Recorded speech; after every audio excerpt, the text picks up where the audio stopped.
we go, here we go. 5, 1, 2, 3, 4. 5, 1, 2. 1913. Hey man, I'm working on a new style Chandler and press. I need to find out where the serial number is. Where exactly is it? This press, and I have I would say a fairly young history considering its age, which we just dated to 1913. 1, 2, 3, 4. I first saw this press when I started with the Fuck Your Times Democrat in 1989. There used to be a copy shop where the newspaper office is currently right now.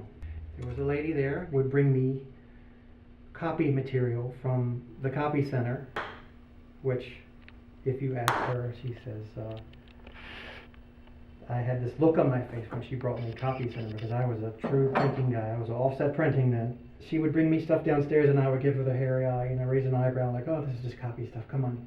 She ended up going to get a master's degree 4.5 hours away in North Carolina, University of North Carolina, Greensboro. But as soon as she put in her notice that she was leaving, I asked her on a date. I said, hey, do you want to go to dinner? Or, the usual pickup line, hey, do you want to go to dinner or something like that? And she said yes. But she says, I'm going to get my master's degree. I was like, oh, okay. Okay, that's fine. I'll drive 4.5 hours every Friday to come see you. The rest we say is history. We ended up getting married. And I wouldn't say it was because of the press, because the presses to me are pretty nostalgic, no matter, especially when they're old like this. A backstory to the Piedmont press time, when I finally came from the Loudoun Times Mirror into Piedmont Press.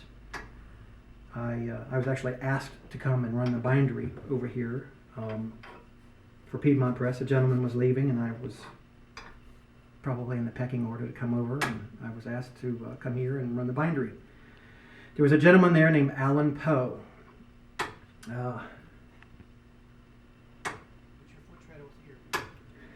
a little emotional here.